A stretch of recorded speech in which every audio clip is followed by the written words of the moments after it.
o rei, diz que vai matar todos os magos, os sábios, os caldeus ali, né, os encantadores, porque não souberam decifrar o sonho dele e estão enganando ele. E Daniel, quando fica sabendo, quando o guarda vem e vão levar todos para matar, todos os sábios, e a Bíblia diz que Daniel, eles, mas o que está acontecendo?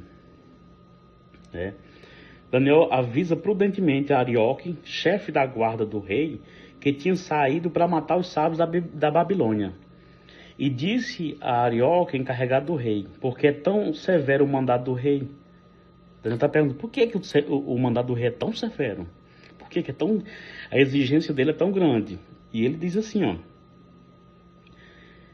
E Arioque, porque é tão severo o mandado do rei? Então, Arioque explicou o caso a Daniel. Foi Daniel com o rei, e lhe pediu que designasse o tempo.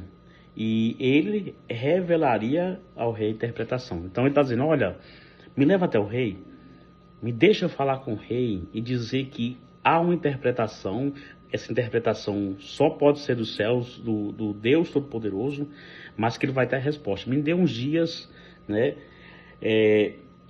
para que eu possa orar a Deus, e nesse momento o rei vai conceder esse tempo para Daniel, e a Bíblia diz no versículo 17 que Daniel ele vai para casa, e ele chega para Ananias, Misael e Azarias, que são seus companheiros, são homens fiéis assim como ele, os separados, né, e ele chega e conta para seus amigos e diz, olha, nós precisamos orar ao Deus do céu.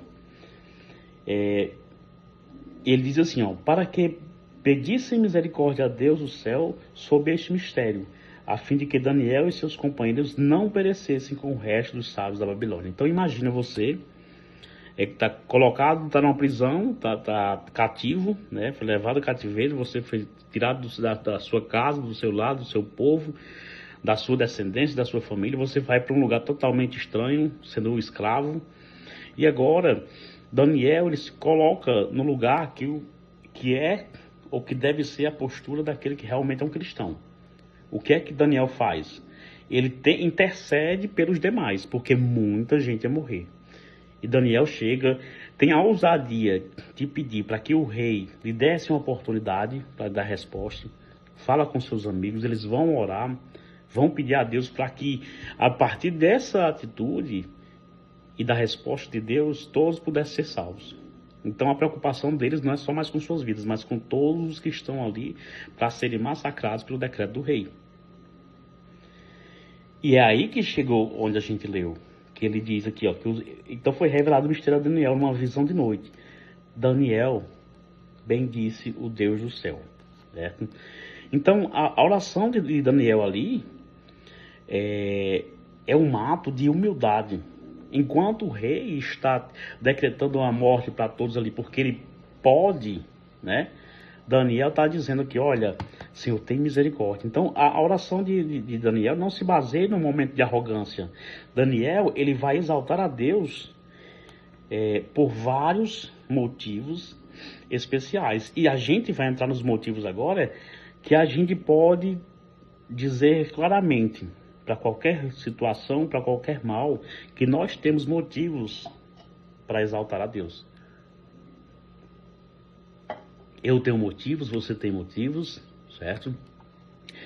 E o primeiro deles é que no versículo 20, Daniel, ele vai conjugar esse poder, ou vai intitular e transferir esse poder para quem realmente merece.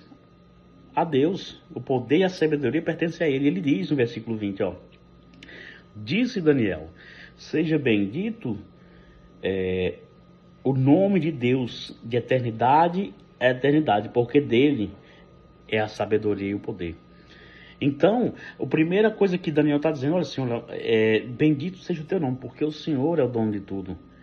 Em outras palavras, está dizendo, bendito é o Senhor, porque nada acontece. A Bíblia diz que nem um fio de cabelo cai, ou nem uma folha cai, sem que o Senhor permita. Todos os nossos fios de cabelo são contados por ele. Então, ele é soberano. Então, Daniel está dizendo, o Senhor é o soberano, né? É o Senhor que tem o poder nas mãos. Então, Nabucodonosor, ele tinha o quê? Ele tinha poder E a gente vai entender que poder e autoridade são coisas bem diferentes. Porque, por exemplo, eu tenho um filho, e eu quero que você entenda isso aqui, ó. Eu tenho um filho. Eu tenho o poder de colocar ele de castigo. E a autoridade vai ser determinada a partir do momento que se ele, ou ele obedece.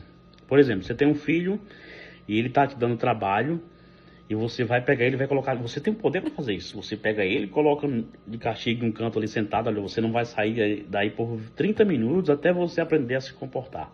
Você é uma criança, você tem que aprender os seus limites. Beleza, colocou. Você vira as costas, a criança saiu. Então, poder e autoridade são coisas distintas. Existe um livro do Maquiavel, acredito, não sei se alguém já leu aqui, mas que ele traz uma ideia assim, que diz, bom seria que o líder fosse amado e temido, mas se ele não puder ser amado, que seja temido. Então, poder e autoridade são coisas distintas. Nabucodonosor, ele tinha o poder, né? Ele poderia mandar matar, mas quando a gente fala de poder e sabedoria, são coisas totalmente diferente, né? Porque assim, sabedoria, o que é sabedoria? É o poder de tomar uma decisão certa.